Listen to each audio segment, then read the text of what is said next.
And welcome back to our channel corners. This is Jagriti. So friends, as we know कि हम लोग जो है जो भी रिपीटेड क्वेश्चंस हैं एंड जो भी इम्पोर्टेंट क्वेश्चंस रहते हैं नर्सिंग कॉम्पिटिटिव एग्ज़ाम्स के लिए, तो वो हम लोग जो है हर एक वीडियोस में इम्पोर्टेंट एंड रिपीटेड क्वेश्चंस के बारे में पढ़ते हैं।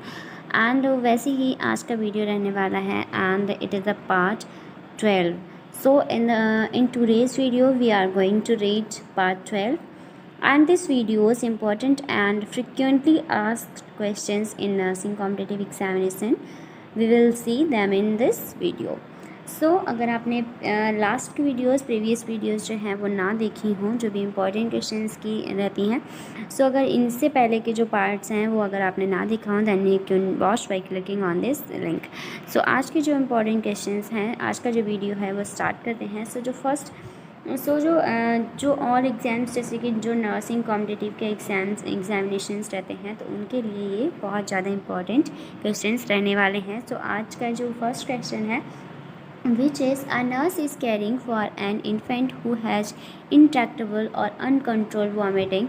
The most important likely complication is, जो नर्स है केयर कर रही है एक इन्फेंट की who has इंट्रैक्टेबल और अनकंट्रोल्ड वॉमिटिंग, जिसको क्या है, इन्फेंट को अनकंट्रोल्ड वॉमिटिंग है.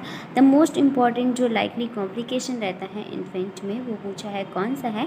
सो एसिडोसिस होता है या हाइपरकैलेमिया होता है या हाइपरनेट्रीमिया होता है या फिर एल्कोलोसिस होता है.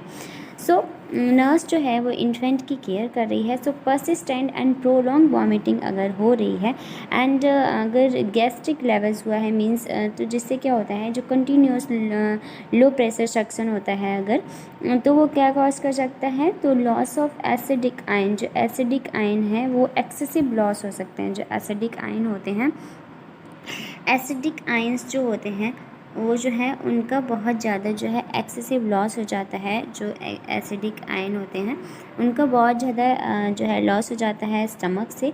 सो लेवल ऑफ सीरम बाइकार्बोनेट, जो सीरम बाइकार्बोनेट होता है उसका लेवल जो है इंक्रीज़ हो जाता है एंड एसिडिक आयन का जो लेवल है वो डिक्रीज़ हो जाता है. ये जो सीरम बाइकार्बोनेट उसका जो है लेवल इंक्रीज़ हो जाता है सीरम बाइकार्बोनेट का, एंड जो एसिडिक आयन होते हैं इनका जो लेवल होता है वो डिक्रीज़ हो जाता है, which result in the metabolic acidosis, जिसकी वजह से क्या हो जाता है, मेटाबॉलिक एल्कोलोसिस हो जाता है. So correct option is alkalosis. क्यों हो जाता है, क्योंकि जब प्रोलॉन्ग या परसिस्टेंट वॉमिटिंग अगर हो रही है या गैस्ट्रिक लेवल्स हुआ है, तो उसकी वजह से क्या हो जाता है, कंटिन्यू अगर लो प्रेशर सक्शन रहता है तो क्या हो जाता है, excessive loss of acidic ion. जो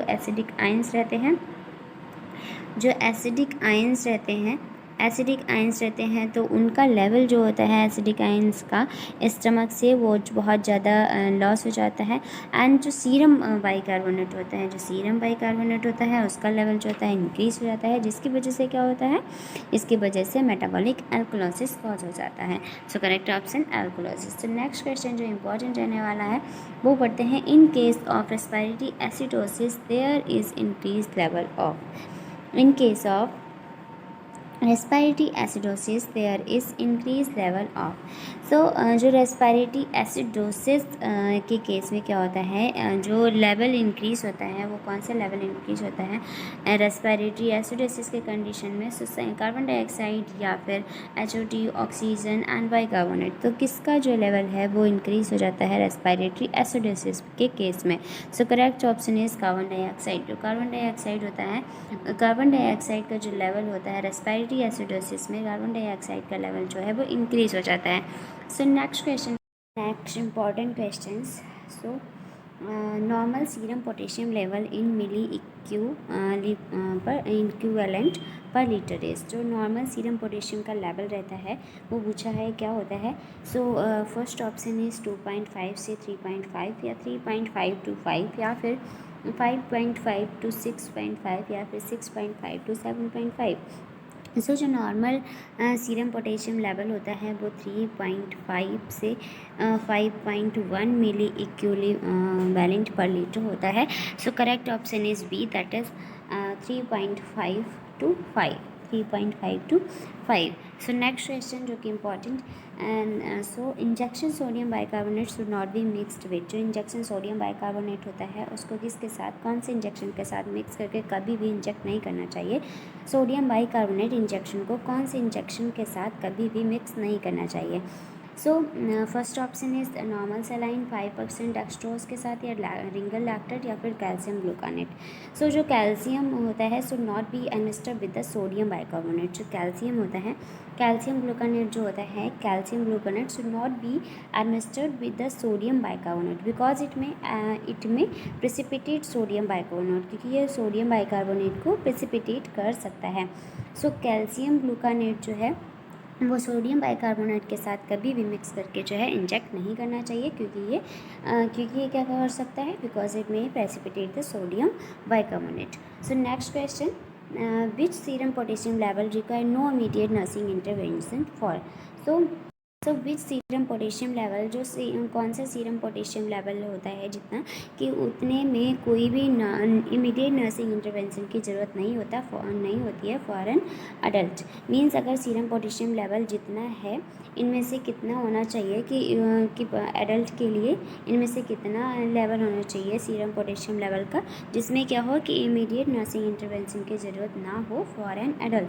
सो first option 3.2 milliequivalent per litre, या फिर 4, या फिर 6, या फिर 5.7। सो जो 4 मिली इक्विवेलेंट पर लीटर जो वैल्यू होती है, it is a normal range of serum potassium. So ये अगर रेंज होती है किसी भी अडल्ट में, तो there is no require for immediate nursing intervention for an adult. So correct option is B, that is 4 milliequivalent per litre. So next question, major nutrients involve in fluid balance are, जो major nutrients जो रहते हैं fluid balance, major nutrients involve होते हैं fluid balance में। So first option vitamin B9 and magnesium, fat and protein, carbohydrate and carbohydrate, potassium and sodium.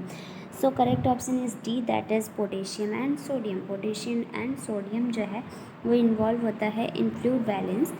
So next question is increase sweating leads to, sweating जो होती है, sweating जो है वो बढ़ती है, इंक्रीज़ होती है किसकी वजह से। सो फर्स्ट ऑप्शन हाइपोनेट्रीमिया या हाइपरनेट्रीमिया, या फिर हाइपोवोलेमिया, या फिर एडिमा। सो जो स्वेटिंग इंक्रीज़ होती है मीन्स जिसे क्या कहते हैं, स्वेटिंग इंक्रीज़ होने को क्या कहते हैं, स्वेटिंग इंक्रीज़ होने को कहते हैं, इंक्रीज होने को क्या कहते हैं, डायफोरेसिस कहते हैं। Diaphoresis it is called sweating increase. So diaphoresis increase sweating में कॉज हाइपरनेट्रीमिया, ये हाइपरनेट्रीमिया कॉज करता है, हाइपोनेट्रीमिया कॉज करता है, and hypokalemia. हाइपरनेट्रीमिया, hyponatraemia and hyperkalaemia जैसी जो कंडीशंस होती हैं वो स्वेटिंग को इंक्रीज करते हैं। So option A and B both are right, वो A and B right. So next question is important nursing intervention while caring for a client with hyponatremia। So important nursing intervention क्या रहता है जब care कर रहे होते हैं hyponatraemia, जब केयर कर रहे होते हैं हाइपोनेट्रीमिया। अगर पेशेंट जो है हाइपोनेट्रीमिया यानी कि सोडियम कम, हाइपोनेट्रीमिया मीन्स क्या होता है कि सोडियम कम, अगर पेशेंट में क्या है सोडियम कम का है, सोडियम का लेवल अगर कम है, तो अगर हम केयर प्रोवाइड कर रहे हैं नर्सिंग इंटरवेंशन, तो इम्पॉर्टेंट नर्सिंग इंटरवेंशन क्या रहता है। सो first option is fluid restriction, provide isotonic solution, administer potassium as ordered by physician, and provide antidote। So correct option is provide isotonic। isotonic में हम देते हैं NS, isotonic में देते हैं NS, NS it is a isotonic fluid। Next question, which problem can develop as a result of too rapid correction of hyponatremia। So correct option is B, that is cerebral edema। सो इस type से हम लोगों ने important questions देखे। Then अगर आपको ये video अच्छा लगा हो then please like share and subscribe my channel, and also you can comment on this video. Thank you so much for watching.